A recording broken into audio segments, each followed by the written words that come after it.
What's up, everyone? How y'all doing? Hope we're all ready to talk about the two things that go together like peanut butter and jelly, CFOs and brand marketing. This is just it's gonna be just a tremendous topic overall.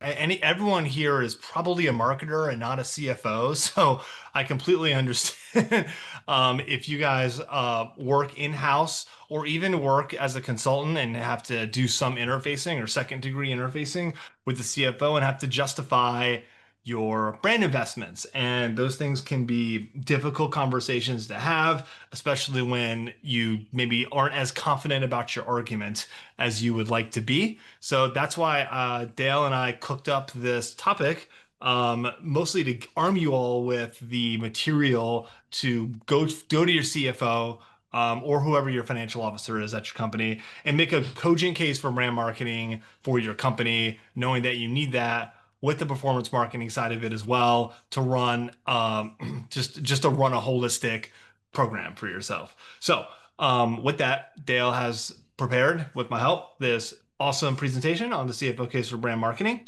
And we got about 40 slides to go through. We got about five or six that are like real meat, where we get into a couple things numerically to go into. And Dale, when you're ready, I'm going to let you just take it away here and we can go ahead and kick this thing off. Okay, well, thanks. And thanks for hosting this. And Matt and the folks at Refine have been a big help in helping refine the presentation and the points we're going to talk about. So let's get rolling. Why is brand hard to justify?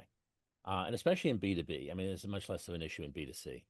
Um, and I think that there are really kind of six broad areas. So the really big one, the one that is 80% of the issue is measurement. It's not trackable. There's no clear ROI. There's also, especially in early stage companies, there's also this sense of it's too early, it's not the right priority. Um, we need to wait until we get big before we do brand marketing. um, and like, how are you going to get big? Um, there's also budget. There's a sense that it's sort of wasting money. I mean, and this in many ways ties back to the first issue of it's not trackable. There's no clear ROI. So if you can't show exactly what the ROI is, there's a sense that you're just burning the cash. Um, and then there are some weird things like brand doesn't influence B2B decisions, and we're going to talk about that. Um, it, it- you know, and again, brand isn't there to influence decisions. It's there to make people aware that you exist as an option. Once you get close to a purchase, then you have the opportunity to influence the decision. But there's no decision to be made if they don't know you exist. Um, uh, Another very odd one that you see, especially in niche B2B category, B2C, I'm sorry, B2B categories, is, oh, everyone already knows we exist. Um, uh, an interesting story was that I came in to do a restructuring and turnaround on a company a number of years ago, and one of their big problems was around marketing and sales. And so we had a 4% market share in a five-way market. Um, and and the marketing team had spent in the prior year, they'd spent $80,000 on these little giveaways. Um, and the giveaways included the logo and the tagline, but it didn't include the name of the company, what we sold, or how to reach us. It was just the logo. and and so I asked, why don't you have what we sell and how to reach us? And the head of marketing's response was, oh, everybody already knows us. And I said, if everybody knows us, why do we have a 4% market share in a five-way market? Clearly, everybody doesn't know us. Um, and then the last one is kind of what I call avoidance. We're still trying to figure out who we are. A lot of kind of vague objections to not wanting to make the decision. But the big one is measurement. And that's what we're going to spend the bulk of our time on. So, why does brand matter? So, brand is about ensuring that people know you exist as a buying option before they come in market.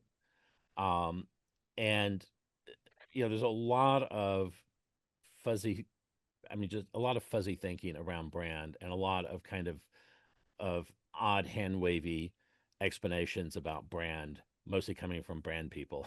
Uh, but at the end of the day, it's a tool to do a job, and the job to be done is is to basically put your existence inside the heads of future buyers, because no one ever buys from a company that they don't know exists.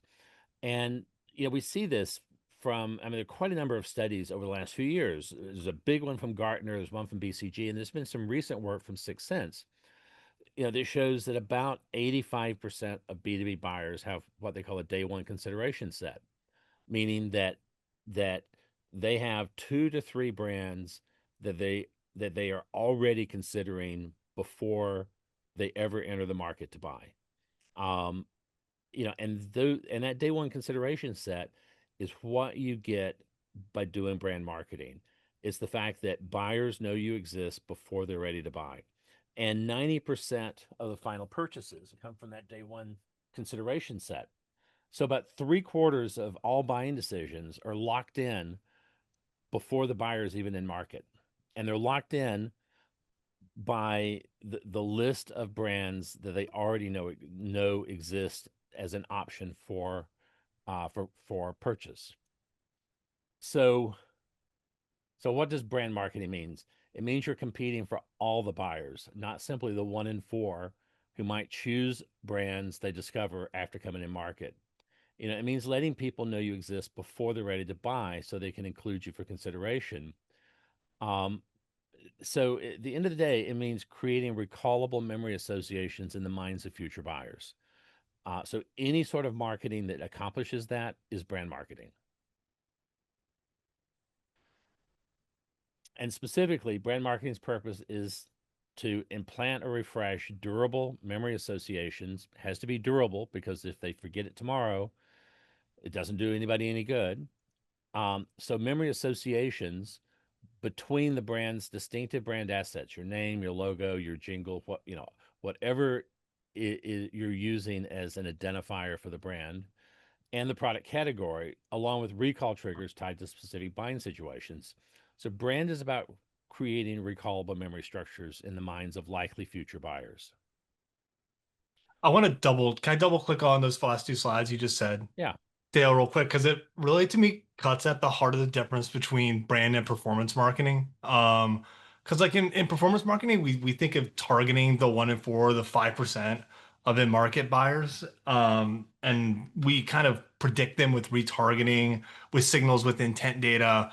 But with brand, really what we're doing when we make this case, we're trying to actually reach our entire serviceable, obtainable, or serviceable addressable market kind of at one time and reach as many unique people as possible to, as your point, build those memory association, not necessarily coax them with an offer or a discount or a waived onboarding fee or something like that to bring them into a buying situation. So I just wanted to just double tap on that and just call out that distinction between what we're doing and what is brand marketing versus what we try to do with performance marketing, which is just a different execution entirely.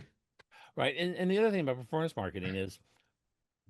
marketing's job is to elicit an immediate physical action that Correct. advances a sales process. Um, and that has a number of implications. There is no sales process if they're not in market. Hmm. They're not going to advance that sales process if they don't know you exist. And so performance marketing has a very important job to do, but that job is really once someone is already in market.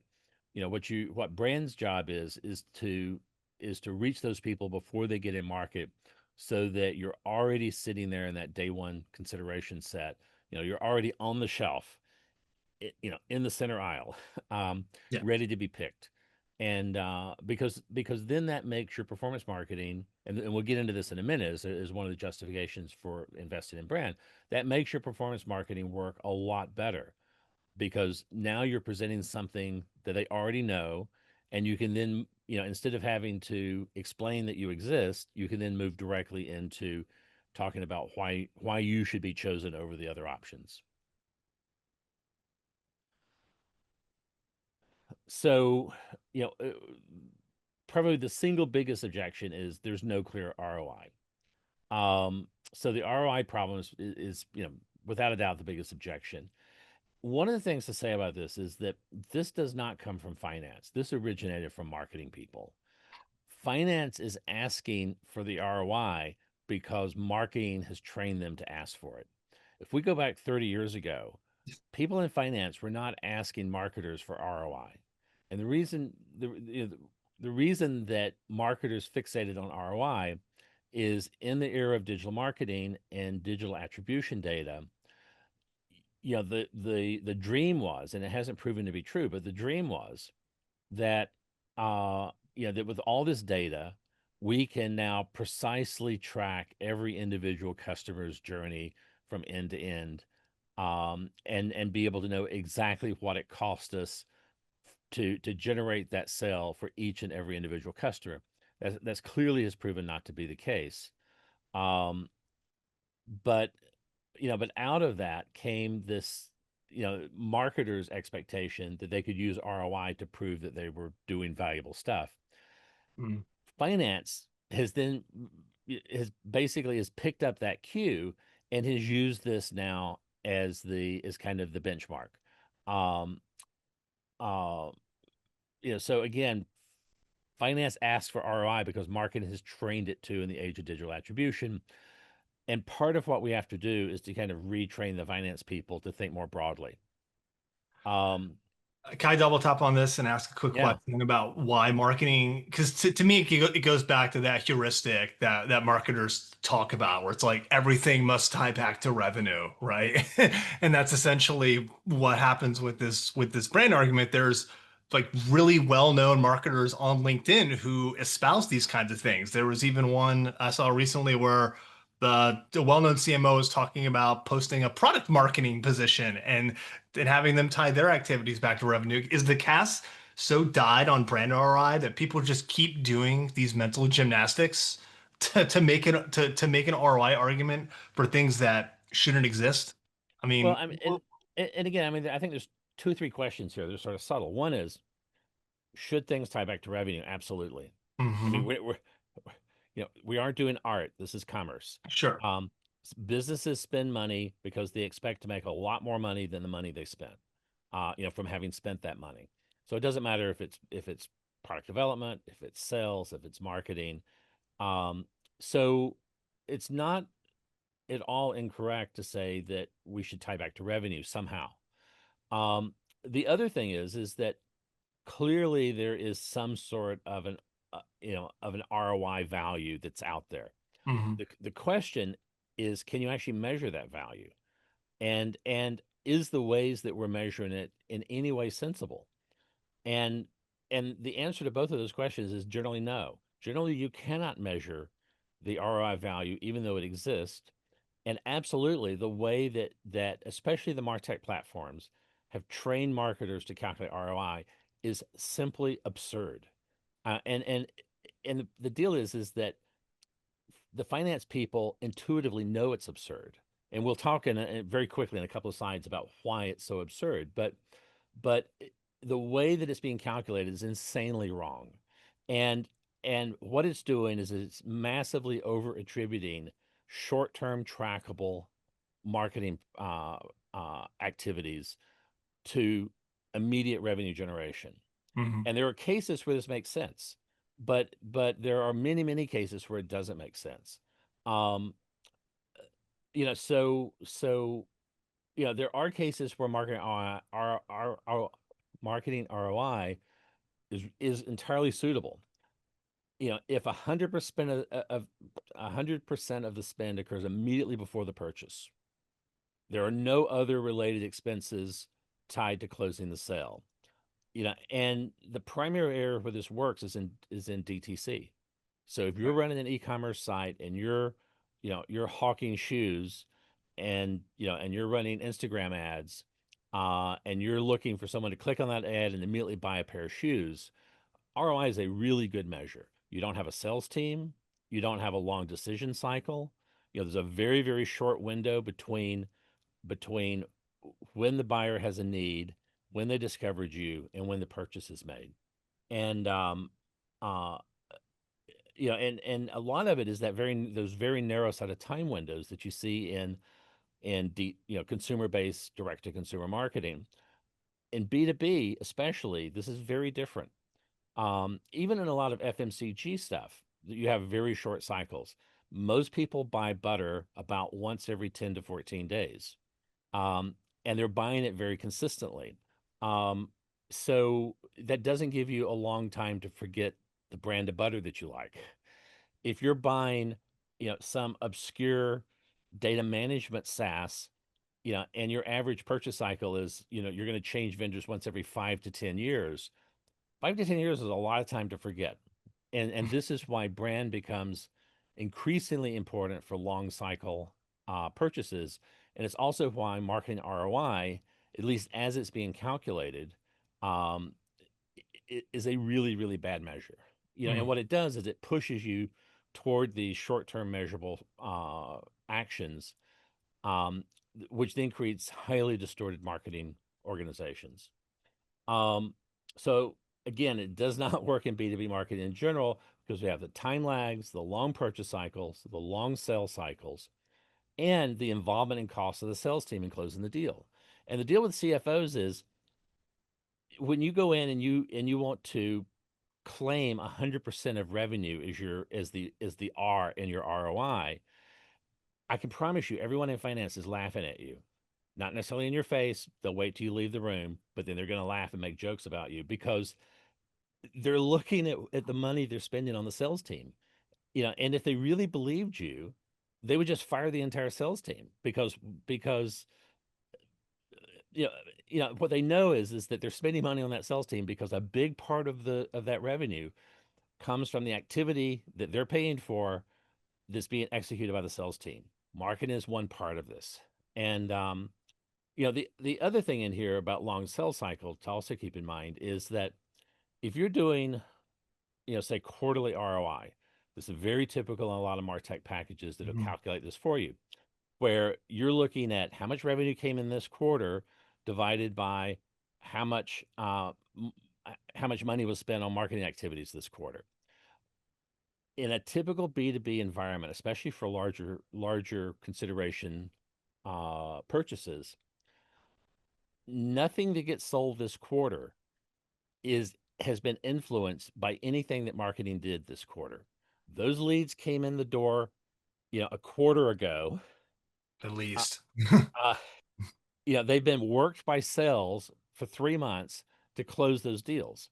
And so again, you have these long lag times between when someone comes in market, when they begin the process of engaging in a sales process, and then when the deal closes at the end. And so, as a general rule, for most long purchase cycle B2B with a complex sales process, nothing that marketing spends this quarter has any influence on this quarter's revenue. Because it's already in the can, because it's already in that sales process, and it's mostly being driven by what the sales team is doing. Mhm. So, uh, so the first thing, and I've already brought this up, is that the R in ROI is not revenue. Return to the CFO is not revenue. Return is a term that most marketers probably have not heard before, but it's important to understand. Return is incremental contribution margin. So it's the fraction of revenue remaining after deducting the variable cost associated with producing and selling a product that can be attributed to marketing. So, um, so let's break this down for a second. That thing you're selling, even if it's a piece of software, it didn't just materialize out of thin air for free. If you're selling, a gas turbine engine, that engine didn't just show up one day. You paid to have that made. So, if you sell it for 100,000 and it costs you 50,000 to make it, you do not have 100,000 in return. You've got at most 50,000 in return because that's how much you already spent that money to make the thing that you're selling. But then that thing isn't going to sell itself. It just sits in the warehouse. It's not dialing up people, asking people to buy it. That's why you hire sales and marketing. So there's some cost once you've made it to actually get it in the hands of a paying customer. And so the only part of that revenue that the company sees, the company has operational access to is the portion of revenue left over after you pay for the production of the thing that you're selling, and then after you pay for whatever it costs to get that in the hands of a paying customer, which is sales and marketing. Um, so you know, contribution margin can be, it depends on the business. I mean, if you're in SaaS where the cost of that next incremental unit is extremely low, it's essentially your server and delivery cost. Mhm. Um, your manufacturing cost can be, for SaaS, it's typically down in the 5 to 10, maybe 15% range, because you're basically um, just covering the cost of supporting and delivering the software. We're not looking at the cost of actually writing the software. But if you're selling something physical, um, that physical thing cost you something to make. It didn't just materialize. And so, so you've got to subtract out what it costs to make it, and then you got to subtract out what it costs to get it from the warehouse into the hands of a paying customer. And what's left over is the contribution margin. It kind of cuts to the heart of the matter for industries outside of SaaS, why sales and marketing budgets tend to be lower, and even salaries outside of SaaS can be lower as well, typically, because you're able to spend more um, with software on sales and marketing costs because the manufacturing cost is just typically lower. Right. And again, even if you're manufacturing a widget, contribution margin isn't the cost of building the factory. In the same way that if you're selling SaaS, contribution margin doesn't include the cost of writing the software. It's the cost of making that next incremental unit, whether it's a gas turbine or whether it's a piece of software that you're delivering on a server. Um, and so those manufacturing costs are extremely low in software. They can be quite high in physical goods. Hmm. Um, and one of the things that you end up seeing is there's a balance between these. The less money you spend to do, on the incremental cost of manufacture, the more money you can spend on sales and marketing. So, for instance, in B2B, broadly across all of B2B, um, you see marketing at about typically around 6 to 8% of top line revenue. You see sales and marketing combined at around 15% of top line revenue. If you look in software, let's take Salesforce, for example. Salesforce spends 43% of their revenue on sales and marketing. HubSpot spends 45% on sales and marketing. So, so software companies, you spend a lot more on sales and marketing because you don't have to spend so much, to make, the next unit that's sold if it's software. So essentially, contribution margin is the unit economics of profit. It's how much profit, how much money left over in the bank after we pay our bills from selling one more unit of whatever it is we're selling. So it's the fraction of revenue the business gets to keep. Um, after paying what it costs to build it and after paying what it costs to get a customer to buy it. So this is the first thing is when marketers are delivering ROI numbers based on revenue, everybody in finance knows that you don't know what you're doing. And so this is a real credibility killer to try to walk in the door and make that case. Um, so the other thing here is it's not just contribution. It's not just contribution margin. It's incremental contribution margin. So, if we come back up here, manufacturing cost is easy to calculate. Finance has that number tattooed on their forehead. Then you've got the sales and marketing costs, but it's sales and marketing. And finance at a high level, finance people look at sales and marketing as, Siamese twins joined at the head. They don't see this as a separable thing. They see this as, a giant black hole that they pour money down, hoping to get customers out the other side. And they don't necessarily know or care what portions of this is marketing and what portions of this is sales that's generating the money. What they care about is that, they pour money in the top of the box, they turn the crank, and then some money falls out the bottom of the box, and hopefully more money falls out the bottom than they put in the top.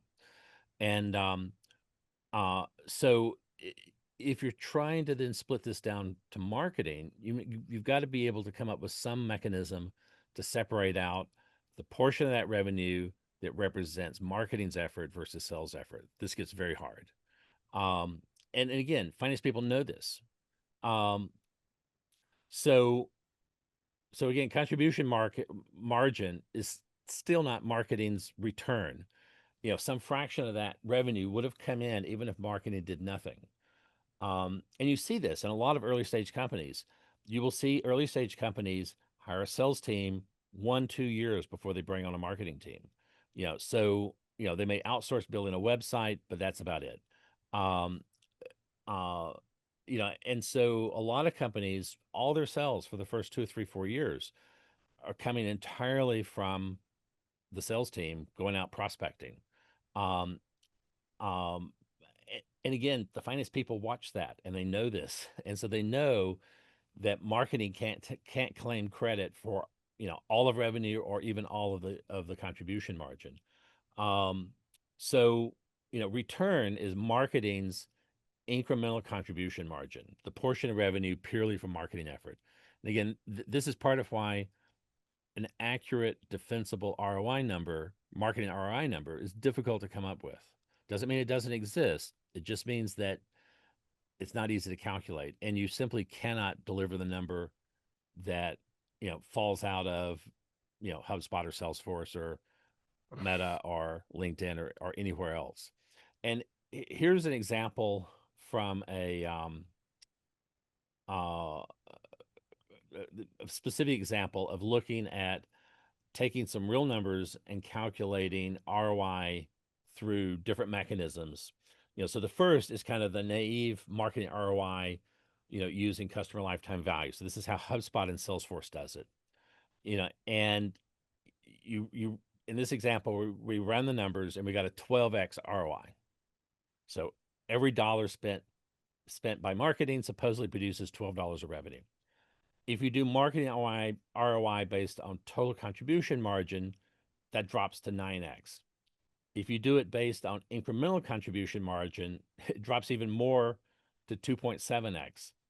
And but then as you start to bring in things like brand marketing's effect, which which is going to continue to have an effect over a long period of time. So again, if you think about performance marketing is not going to have any impact over more than about one sales cycle, because its job is to get someone to come into the sales process. Once they're in that sales process, one sales cycle later, they will have made a decision to either buy or not to buy. And then they're not going to be making that decision again for likely years to come. Um, so, so if you look just at incremental contribution margin without taking into account the longer term lag effects of the brand marketing, it looks very bad. I mean, 2.7x down from 12. So, we were 444% high on our, if we delivered the number that dropped out of HubSpot or Salesforce. Um, so but if we start to layer in these time lags, it actually goes up. And then the other thing with brand marketing that we'll talk about in a second is that it also feeds back into your performance marketing, your short-term performance marketing, and it makes that more effective. So it goes up again when you take into account these cross effects. But what you can see here is that the typical number that gets reported is massively incorrect, 3 to 4 times higher than it really is once you start to try to get closer to a correct number. And the deal is the CFO is not ignorant of these facts, which is why they don't believe your numbers. Um, and the challenge is, how do we come up with a more defensible approach to justifying what we're doing, that will actually be believable by those in finance. So marketing ROI can be estimated. So there are ways to come up with what I call defensible estimates. These are not precise numbers, they're estimates, but they are a lot closer to to the true number. But more importantly, you can systematically defend how you arrived at this number in front of the CFO in a way that that they will walk away believing the number. But you have to account for the incremental contribution margin just from marketing, the time lags for brand marketing's influence on future buyers, and then account for brands' cross effects with performance marketing. So one of the things about the time lag is, and we'll get into this a few slides later, but there's also this huge misbelief that somehow brand marketing takes a long time to work. And the fact is, brand marketing works instantly.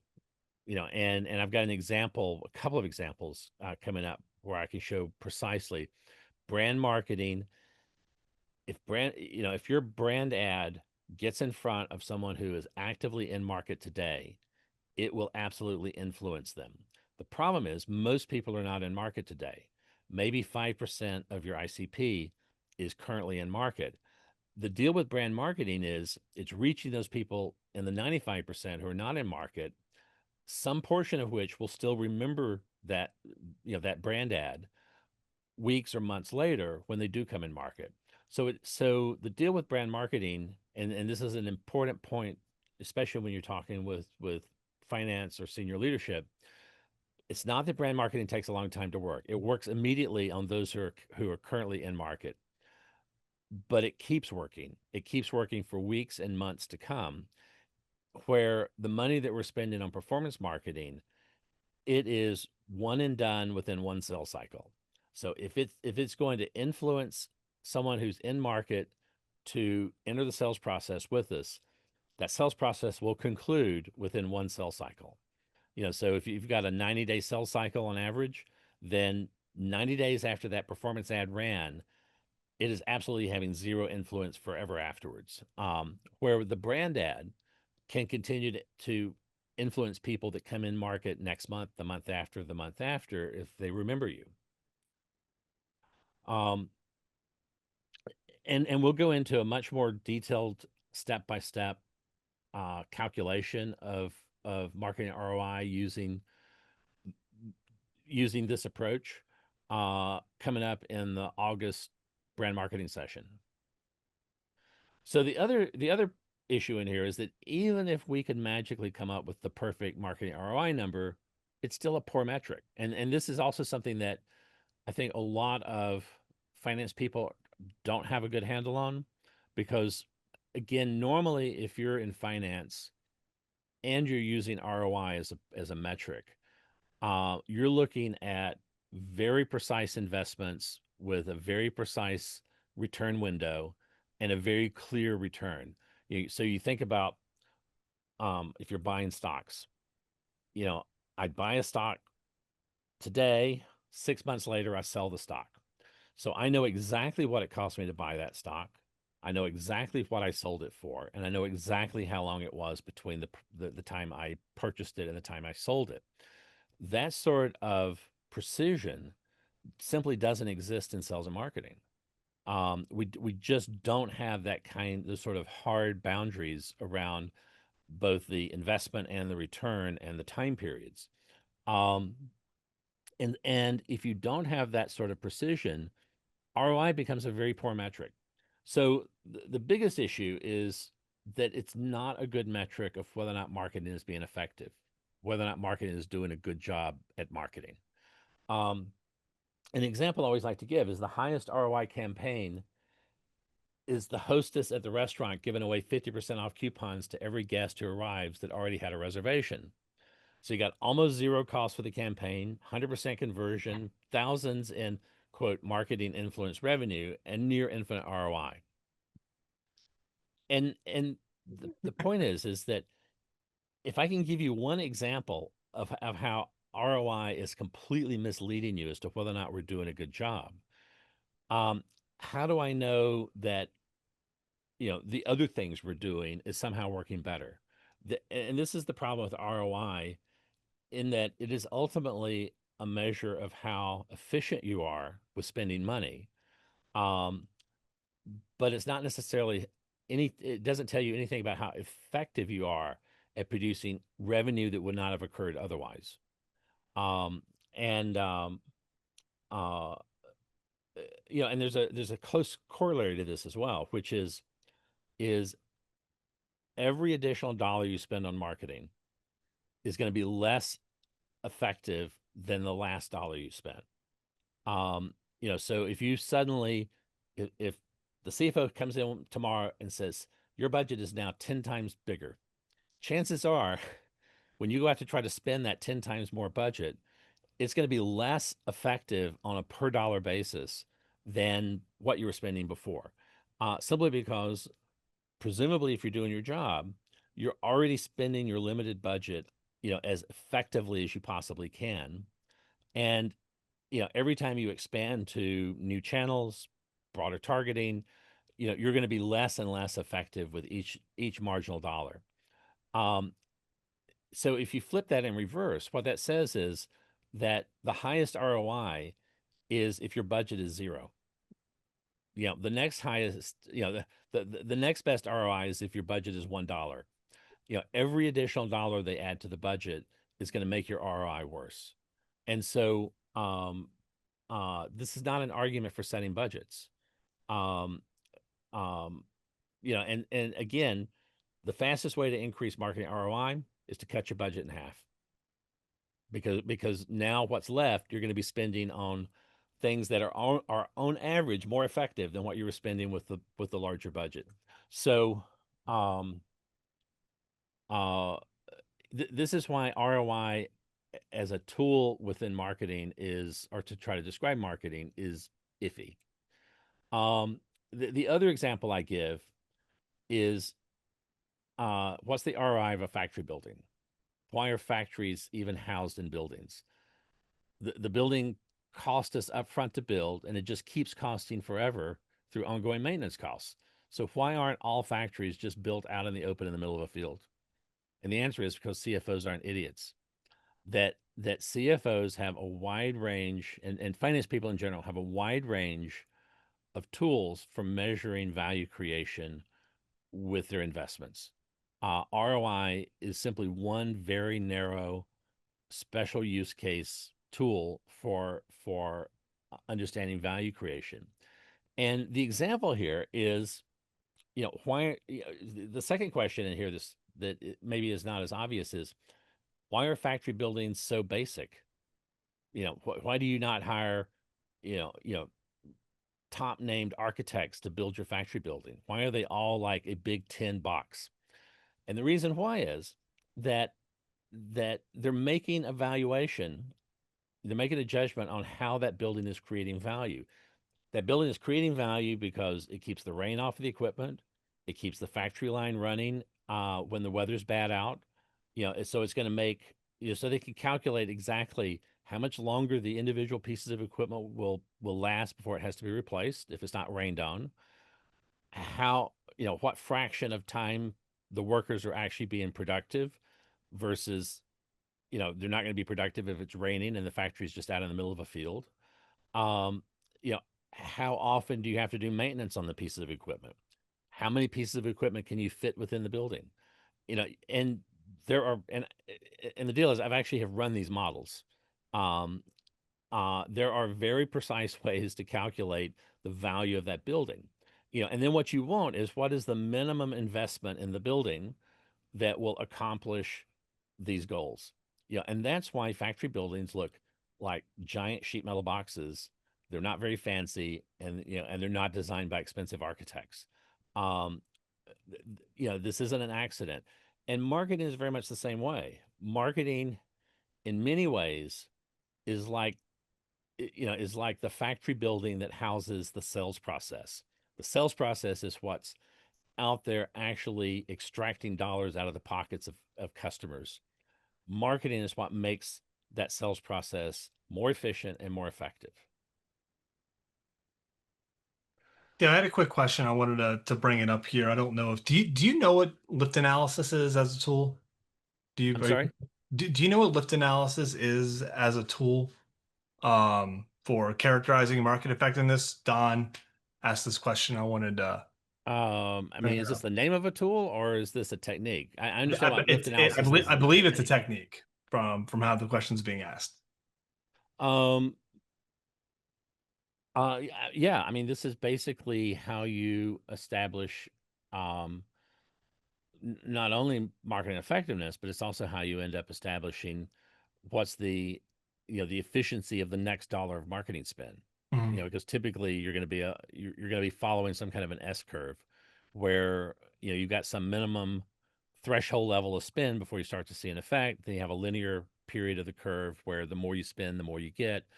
And then there's a point to where if you keep spending beyond some limit, you get less and less for each individual dollar. So you end up with Right. these S curves.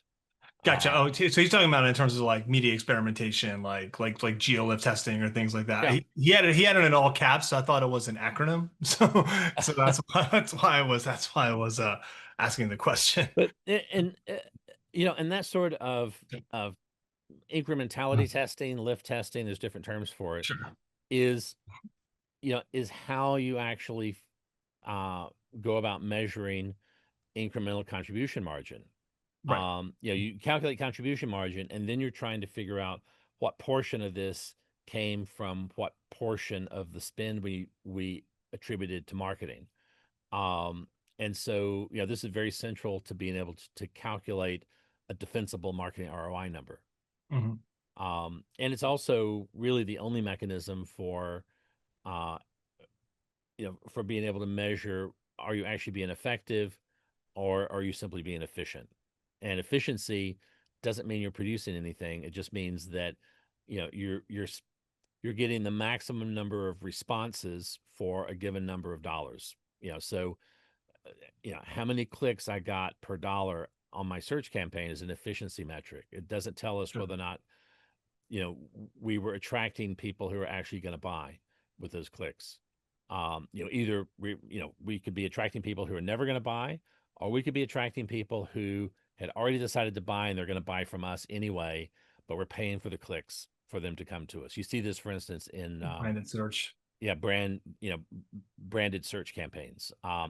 Most of those clicks are people who are already on their way to buy from you.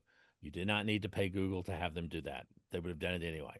And and so this goes into this distinction between, are we being efficient versus being effective? Um, so uh, yeah, so the other key thing here is that brand marketing creates value as a nonlinear multiplier of other linear functions in the business. So and one of the things is it measurably increases the efficiency and the effectiveness of your performance and lead generation marketing. Um, you know, and it's going to improve sales efficiency on a number of fronts. One is you're going to have, you're going to typically see higher consideration rates, meaning a larger number of buyers who are coming in market are going to put you in their day one consideration set, which means you're going to see generally an increase in overall lead flow, simply because there are more people who want to talk to you. And you're going to see higher close rates because again, if all of those buyers that are in the sales process where you were in their day one consideration set, you're going to be about 3 times more likely to see them close than those buyers that came into the sales process that discovered you at the last moment and had never heard of you before. So it expands the range of buyers that sales has the opportunity to speak to.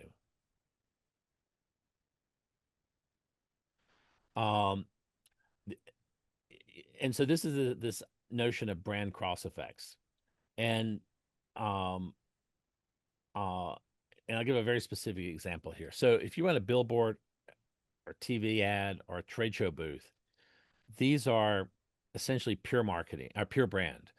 Trade show booth, granted, you're talking to people, but for every person that someone talks to, there are typically 20 to 50 people who will see your booth and potentially remember it that you never talked to. So a lot of the value of a trade show booth is really in its function as a brand, as a piece of brand marketing, because most of the people who will see it are going to be probably likely buyers because you chose to show up at the right conference, and they're going to be people who never talked to you but they saw you, um, and so each of these is going to generate immediate measurable changes in brand aware search traffic volume You're going to see increased click-through rates for category generic searches and increased click-through rates for social media posts.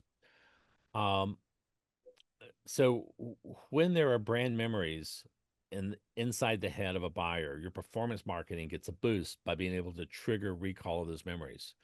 So you're gonna get much better performance out of the performance marketing, if the performance piece begins by simply triggering a recall of the brand. Even if they don't remember you before they saw the performance piece, the fact that it triggers a recall means that you're a familiar quantity and you don't have to go through that process of explaining who you are and why they've never heard of you before.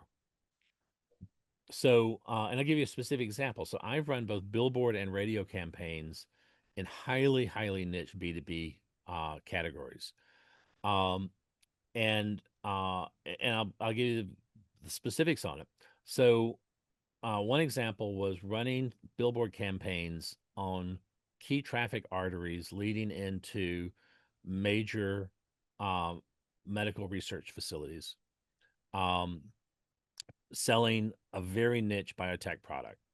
So the sort of thing that you would never see on a billboard. But we knew that, we had,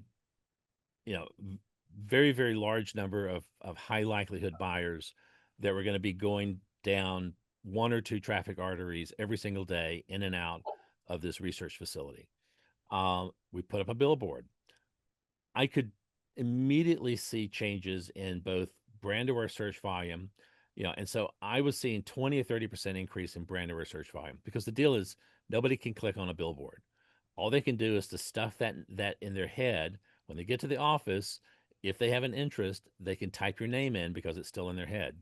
Um, and so, my peer performance marketing, those well, I mean, here it wasn't even ads. It was simply prior SEO that made us show up when they either searched our brand name or when they searched the category and they saw our brand name in the result list. Um, and these effects were immediate. I would literally see it within an hour of a billboard going up because we were doing electronic billboards. We knew exactly when it went up. Um, within the hour that the billboard went up, I could immediately see changes in search traffic. Um, and the other thing was these effects continued for up to 2 to 3 months after the billboard or the radio campaign went down. So we still had memories in people's heads. Many of those people were not in market, but over the next few months, before they, because at some point they will have forgotten. If you wait long enough, they will no longer remember.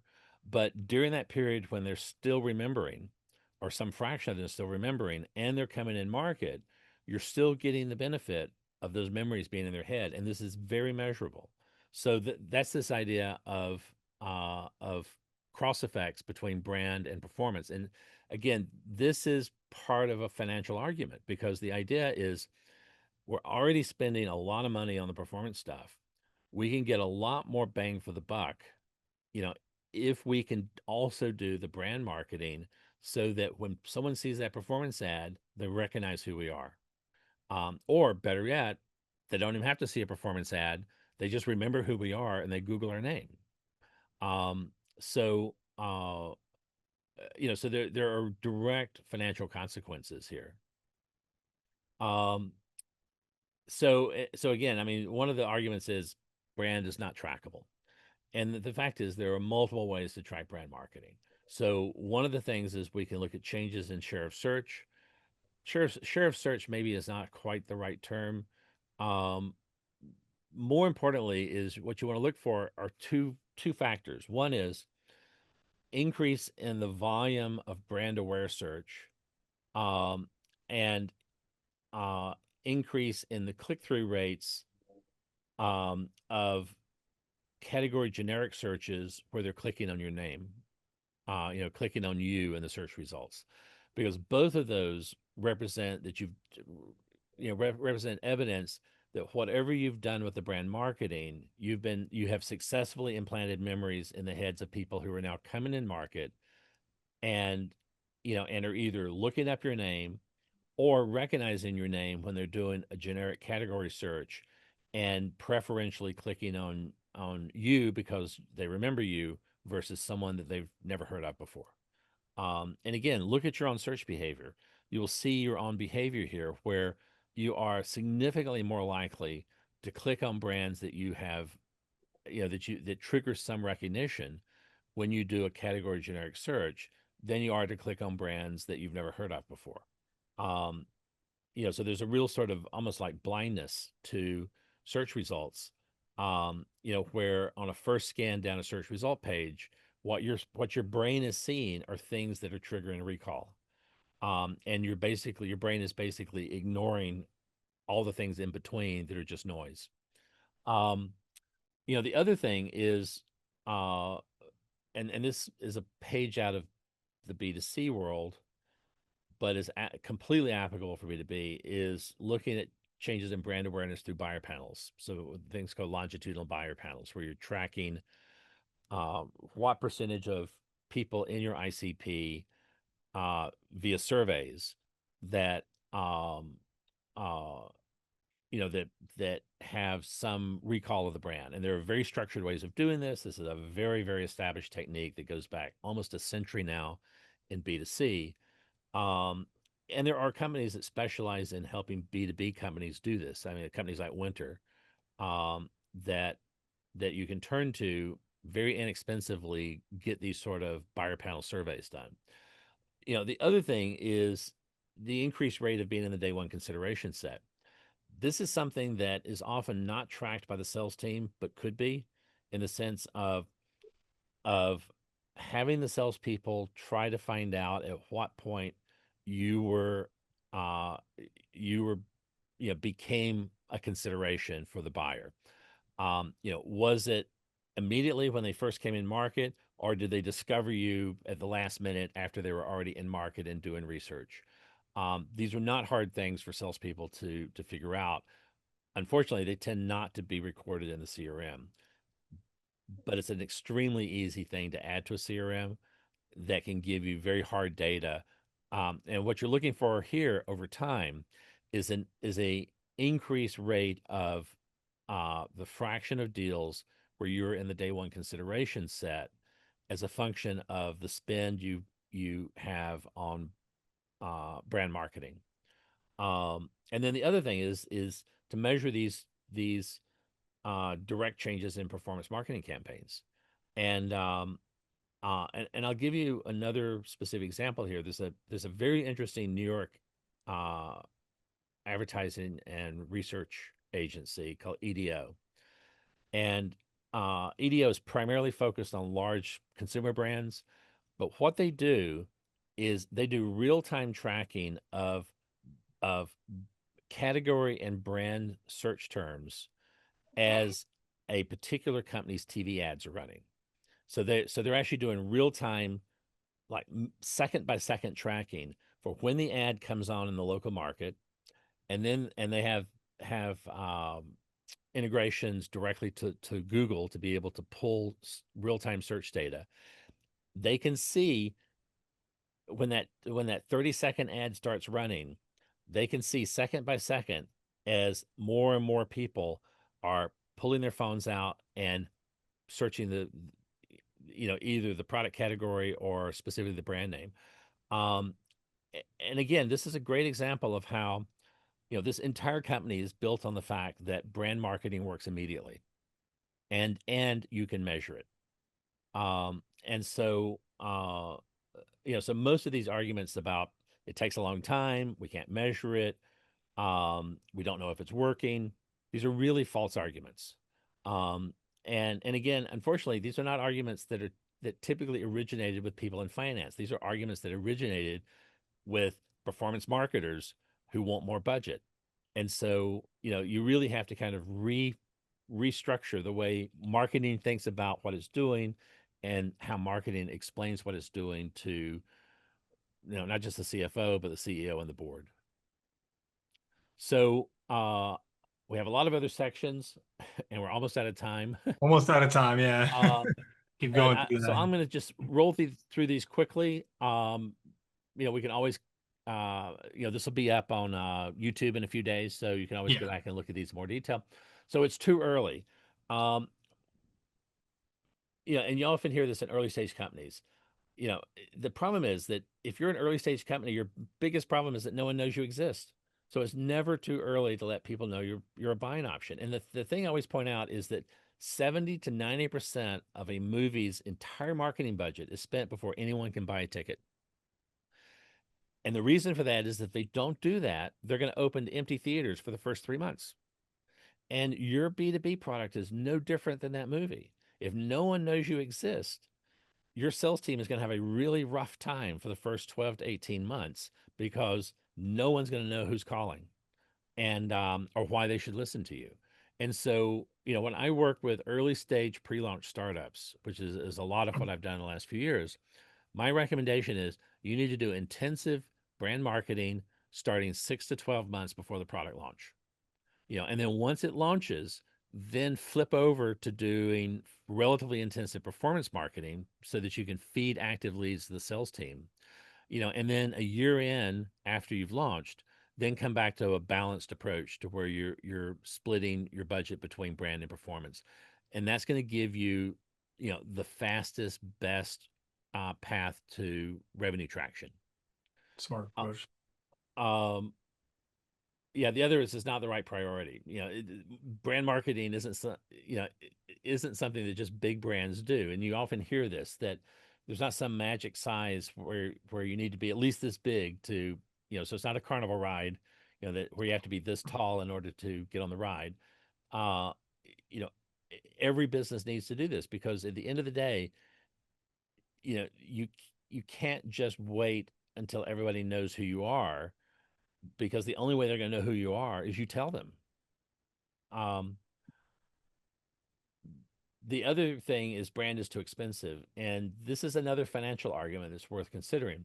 It actually costs a hell of a lot more to reach an end market buyer. Highly targeted ads cost up to 10 times more than broad reach ads. So that cost per person that you're reaching with that performance marketing is dramatically more expensive on a per person basis than if you're doing brand marketing.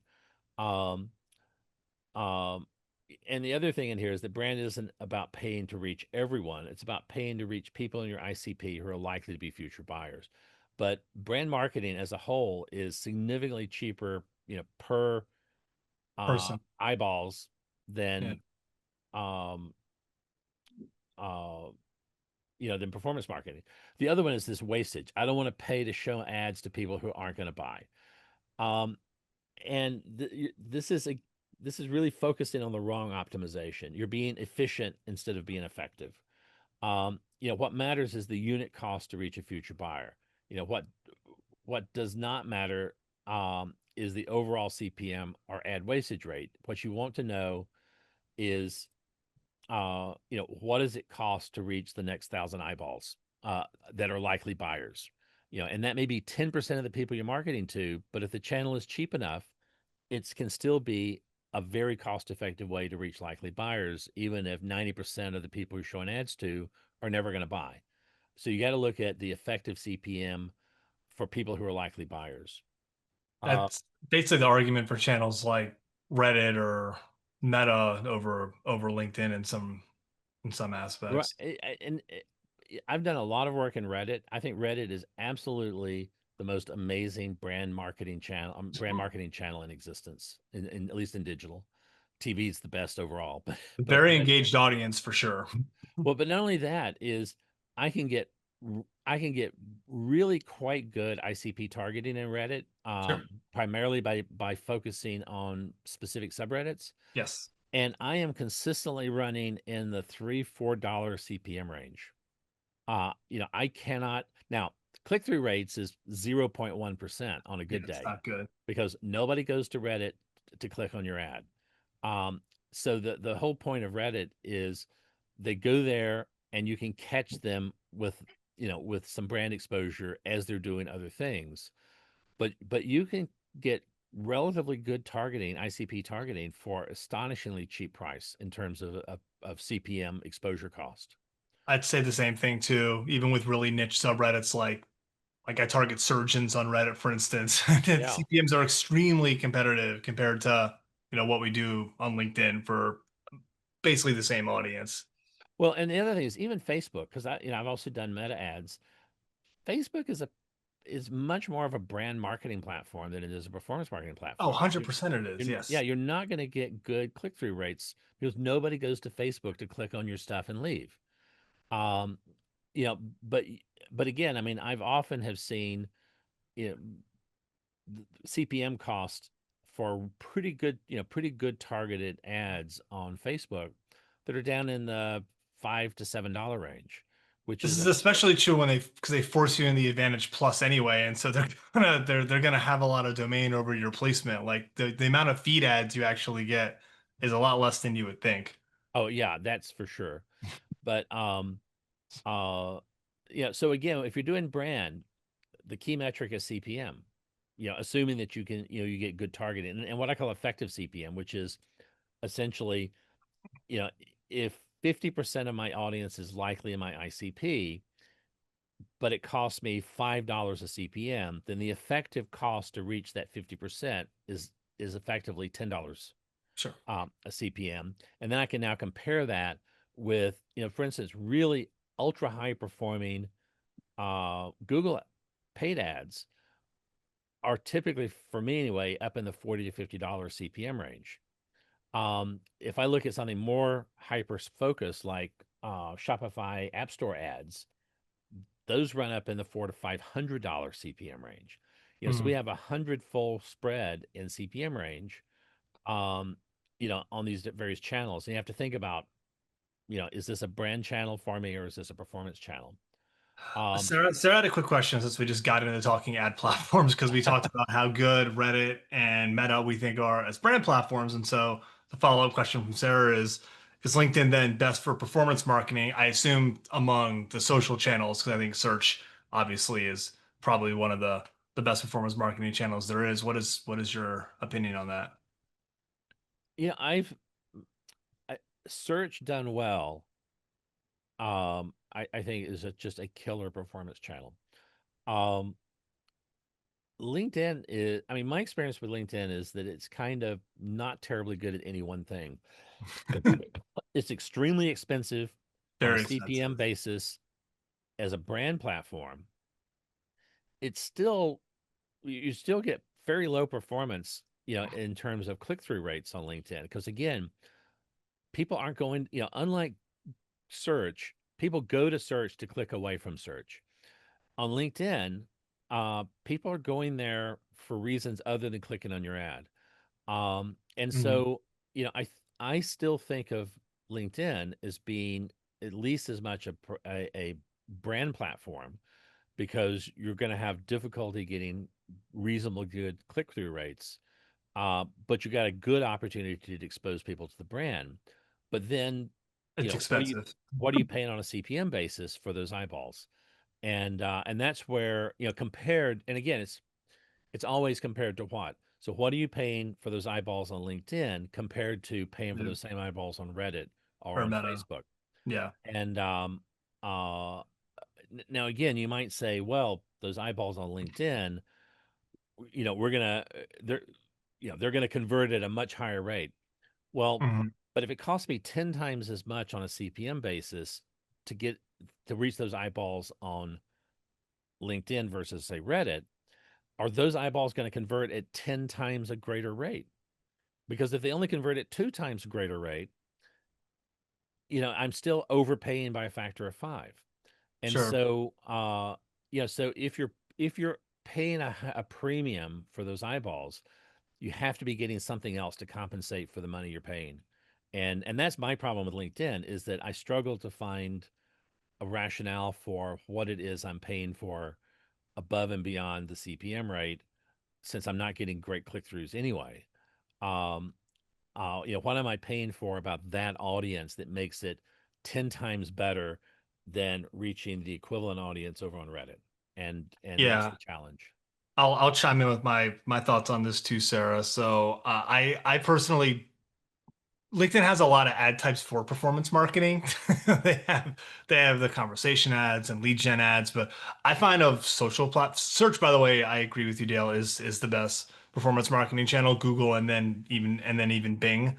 Um, in terms of performance marketing, I honestly still go with a channel like Meta because I just think the cost per the action is just going to be so much more efficient, assuming that you're able to target the same people, which with the right third-party tools you largely able to do. I'm running a performance marketing campaign right now for a medical device client, and we're running performance marketing ads for an LMS, and Facebook is, easily 50 to 60% cheaper uh four ICP fits on a cost per basis right now in the 4 weeks we've had that running thus far. So, I mean, I think it's always a case by case basis, I would say, Sarah, but there's certainly try both out and see what you get out of it. But, it's pretty easy to compare it if are going to do performance marketing, which should be UTM and directly attributable to figure out what's most cost effective and hence best for you.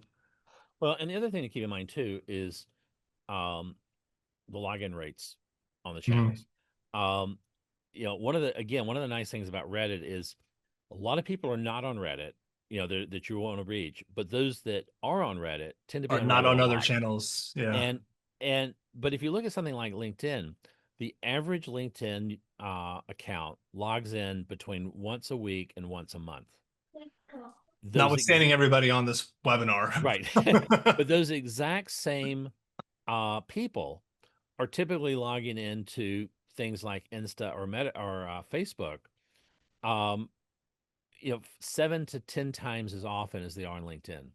And so just the ability to catch someone, with something in their feed on Facebook is going to be much better simply because they're there more often. You have more feed for them. They're looking at kind of more square footage of feed over a month on Facebook than they are over on LinkedIn. And Mhm. so, a lot of just the ability to reach people, you're going to do better on platforms that they're on more often. And these are the trade. I mean, this is really about media planning, which I think there needs to be a lot more thought given in B2B.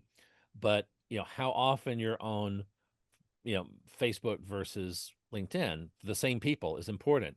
What fraction of your market is never on Reddit versus always on Reddit? That's important. And so it's important to get some estimate of these in order to do any kind of efficient media planning and in order to be able to come up Yes, with the right sort of media mix that's going to, where you're going to catch as many eyeballs as often as possible for as cheaply as possible. sure.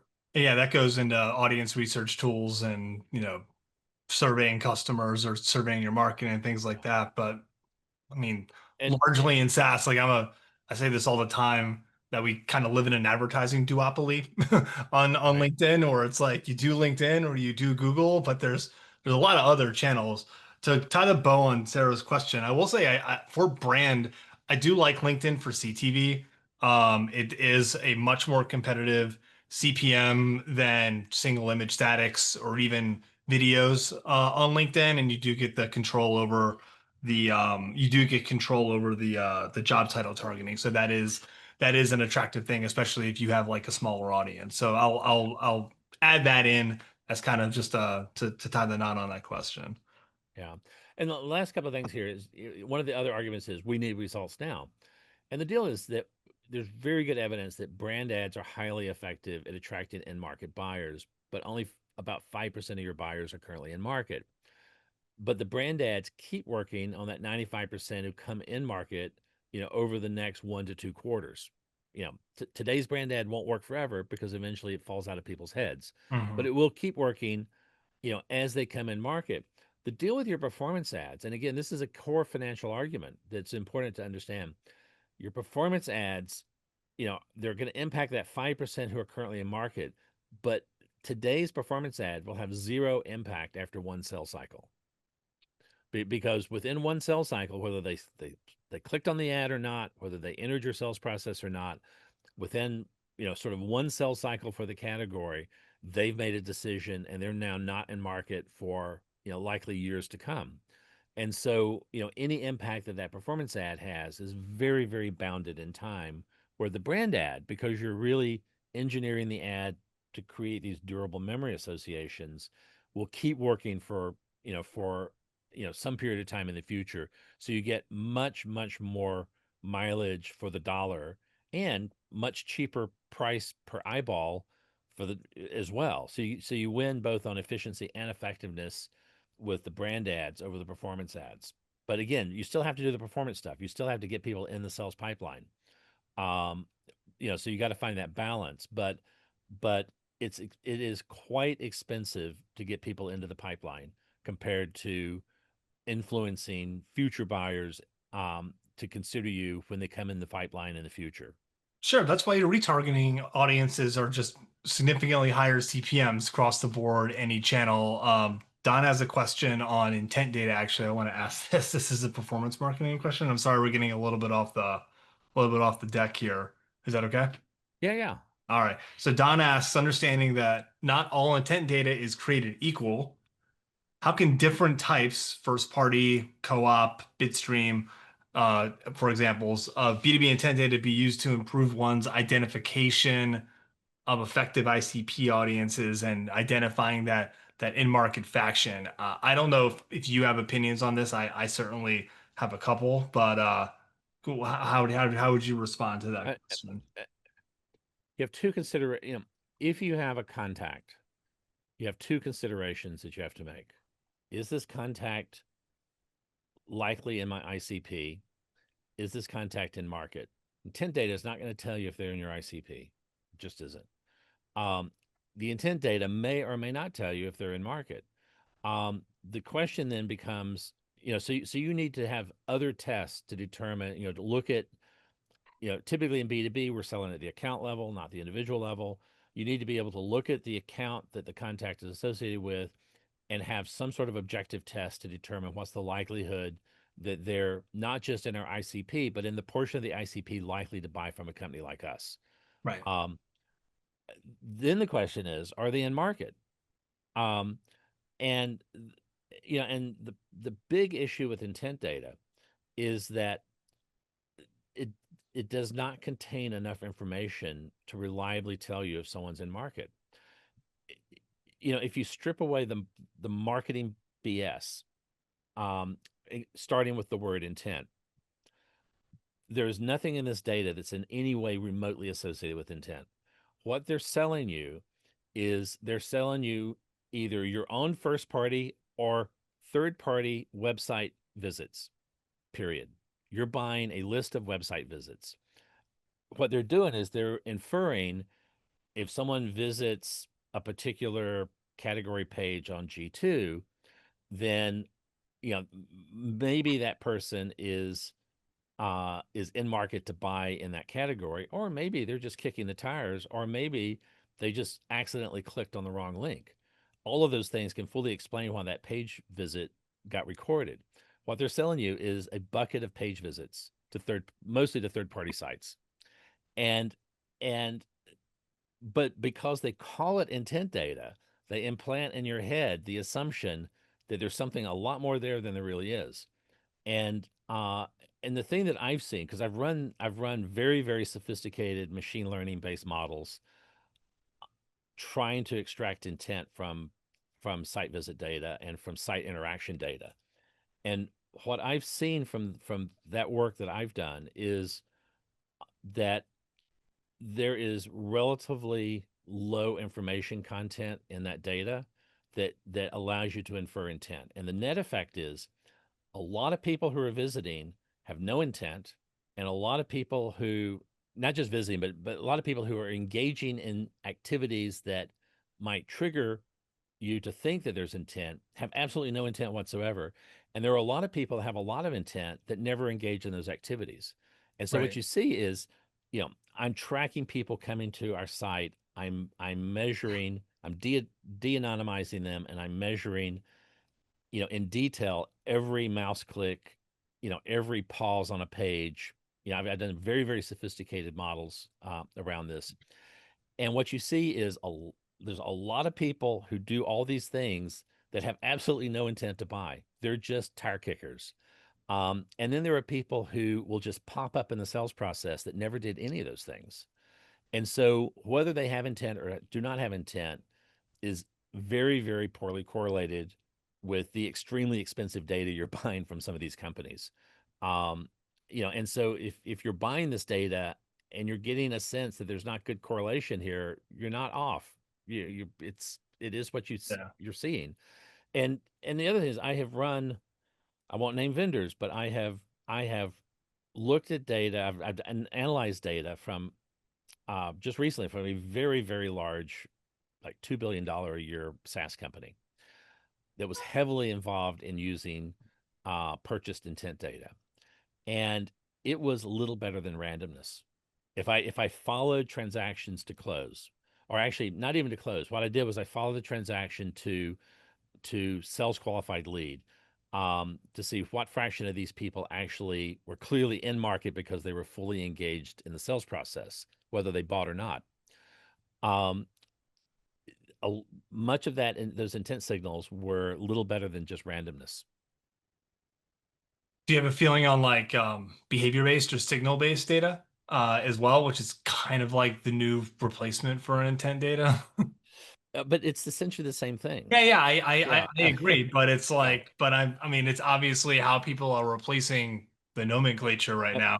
But it's still just it's a series of guesses, and some of them are really bad. Like you're amalgamating a bunch of activity, and some of these signals that get created are terrible. Like they like your LinkedIn posts, so that's a signal or something like that.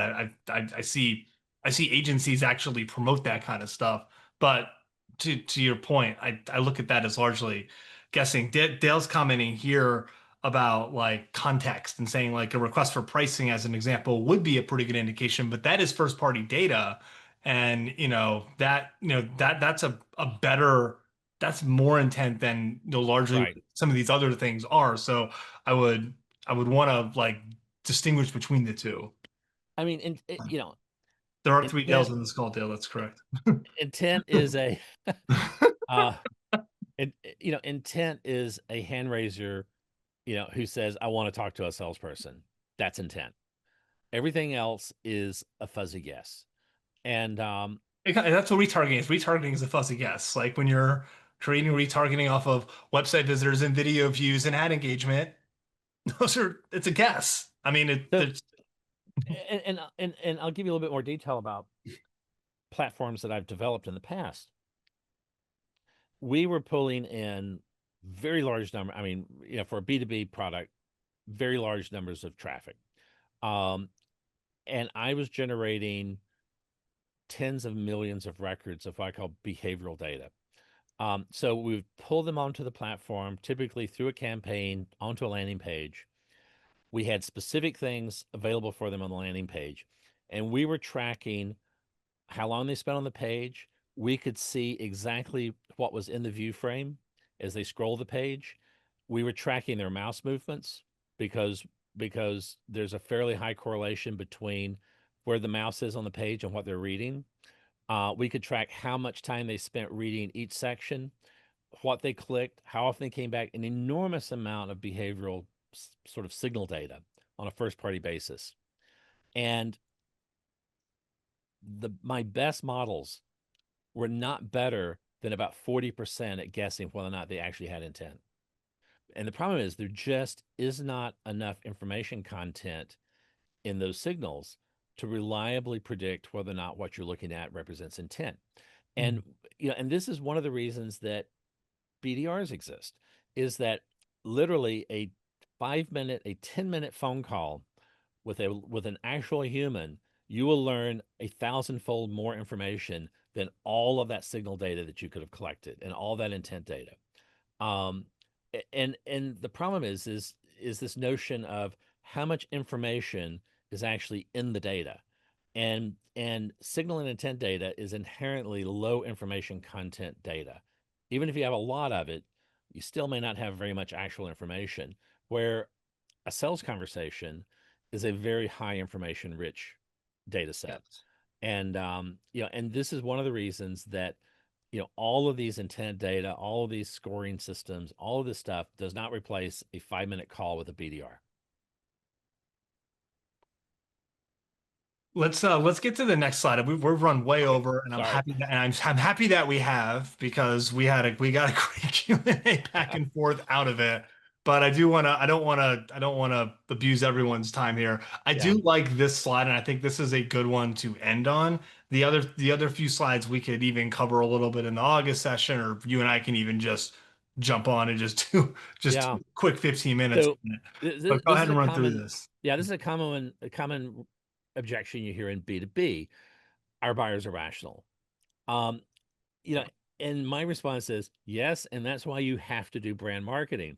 The rational choice is to consider brands that you already know and trust, not some random brand you discovered at the last minute during the buying process.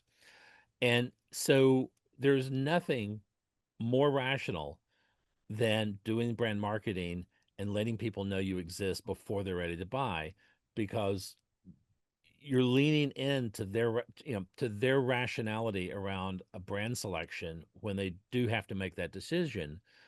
And you see this in, again, Gartner data, uh, you know, BCG data, recent studies, really quite good studies from Sixth Sense, where people that already know the brand at some level, even if it's just they recognize it as something that they saw before, it doesn't mean that they have to know you in a relationship. Just they recognize it as something that they saw before, are going to be inherently significantly more likely to actually choose you at the end of the buying process than something that just popped up randomly after they were already in the buying cycle.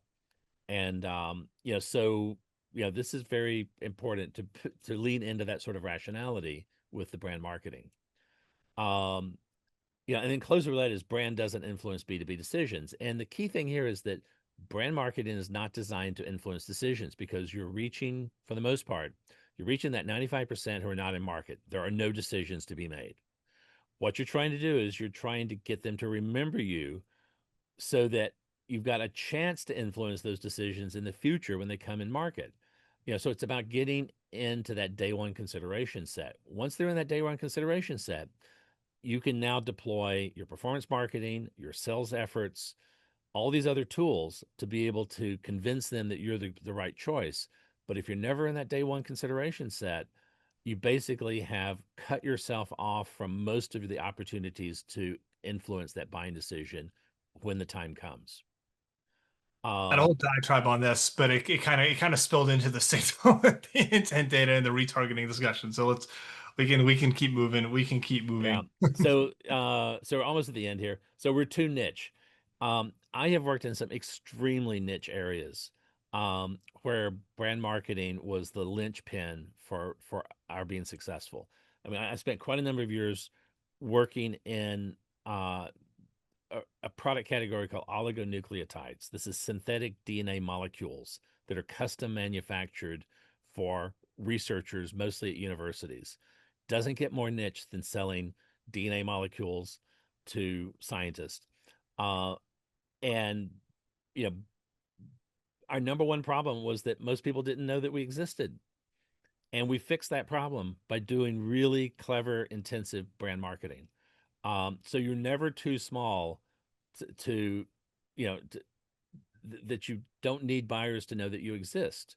Um, Yeah, so I'll add, let me add to that because I actually think being niche is an advantage in some ways for brands as well, because you really get a chance to reach almost everyone in your market when you are niche, because yeah, if you have targeting, you have that ability. So I have a use case like that too. I have a medical device client and they sell something for multi-level cervical fusion, and they are only selling to orthopedic surgeons and spine surgeons. And so, we've been able to reach our whole market. It was the same company that Sarah we did the performance marketing, the LMS training on Meta and on LinkedIn. And not only have we've used ads and we've used email to both bring new surgeons in to do training, but we've also done it to keep people aware of the pathology itself, and it's helped create increase the number of cases that they've recorded every year as a result. Because people will, they won't always recommend it if they don't believe that it is the best solution. So I think being niche in some ways is advantageous because I think you get to really run a lot of different programs with a lot of different purpose if you know everyone that you want to get in front of. Yep, I absolutely agree. Yeah, the next one is everyone already knows us. And again, you often see this in sort of small, narrow categories in B2B. And my response is always, if everyone already knows us, then why are your sales figures so small? Clearly someone out there doesn't know you, or you would be selling to more of them. Um, and again, memories are very short. So, we need to continuously remind people that we exist. They're not going to, just because they used to know us doesn't mean they still know us. Um, and then the last one here, just two more slides, what I call avoidance. We're still trying to figure out who we are. Um, and and the key thing here is brand is not about who you are. Um, for the most part, people don't care who you are. They just care whether or not you can fix their problem. And uh, so brand is about people remembering you as a buying option when they come in market to purchase. All you need is the ability, of your brand marketing is the ability to create a recallable memory association. Right. So, and again, I think the objection here confuses the end objective of why we do brand marketing. It's all about the memories. It's not about who you are. It's not about what your purpose is. It is simply we sell this thing that solves this problem. Please Yeah. remember our name when you're ready to buy. We're assuming the category entry points here largely don't change as you figure out who you are along the way, I would assume when we're making this distinction here. Well, and and the other thing is that most products have a fairly clear type of problem that it solves, which is Sure. identifying the users. Um, if you're trying to expand into an adjacent category or something like that, that's a whole different, more sophisticated and extremely 100%. expensive thing to do. But your core thing is you built this thing, it clearly solves some kind of a problem. There's some block of people out there who have this problem. Occasionally they come in market for a solution, and when they do, you want them to remember your name. It really is as simple as that. And everything else is secondary. Mhm. And the term I have for that is what I call reach primacy. This idea is that the most important thing is how broad your reach is among future buyers. The more of those people who remember you at the time they come in market to purchase, so it's what I call brand recall at purchase. The higher fraction of people who can recall your brand at the moment of purchase, the bigger your market share is and the more sales you're going to make. And that's the purpose of brand marketing. Um, the last thing is we don't want to overpromise. So product promises are what you use performance marketing to deliver. If you have product promises in your brand marketing, you probably are already off the rails. Um, and part of the problem is that you need to be able to give them ideally some point of differentiation, although that's not necessary. What's more important is they just need to remember your name and the association to the problem you solve. If you can also slip in, something that makes you different or unique, that's helpful. But anything beyond that, any sort of detailed promises about the product is really what you deliver when they're already in market and they're down to brand A, brand B, or brand C. Which one do I choose? That's when things like product promises are going to make or break the day. But until they're at that point, until that buyer is in market and at that point, those product promises are just not going to be remembered, and be acted on. You know, what they're going to do is they're going to act on the fact that they remembered you when they came in market and say, "Oh yeah, you know, so and so is somebody that can solve this problem. Let's throw them into the consideration list." Yeah, this comes back to like messaging outcomes and stuff, stuff like that, features, Yeah. benefits, outcomes, much more so. So I, so in many ways, the less you say with your brand marketing, typically the better you are, because there just isn't enough brain space to hold, for you to hold their attention and for them to remember all these details. Anything about the details of your product, anything about how you're better than someone else in the same category is just not going to be taken in. once they're in market and they're trying to make a choice, A, B, or C, those things really become important. And you've got that opportunity in the performance marketing and in the Mm, sales process to be able to address those issues. Brand is the wrong place to do that. And it gets in the right. way of brand marketing's, one and only job, which is simply to create durable memory associations that are recallable. I got one question that I saved till the end. It was asked by Tracy, and Tracy comes to so many of these events. So I always want to make sure I get a question in from her. And she does not work in software. She works in manufacturing and construction, so more hard goods. So she asked the question. It's a little different from revenue, but it's on the track of growth. Her executives she works with, CEOs and CFOs, are really asking to connect marketing efforts towards recruiting. Um, because there's a limited talent pool for work that's already being acquired. So their chief financial officers for the company she's working with are concerned that they don't have talent to execute on the work they've already committed to. They're not sure what to do if they were to, for instance, acquire more work or things that they already have out for bidding. So her question was about, is there a way to connect brand or performance marketing to long-term growth by attracting talent? And if there isn't, that's totally fair, but I would like to see if you I, have a take on this. I mean, I think the question there uh, it's a media planning question. Sure. Yeah. Are the places you're putting this to reach your customers the same places that potential employees are going to be showing up? And uh, uh, and I think generally the answer to that is no.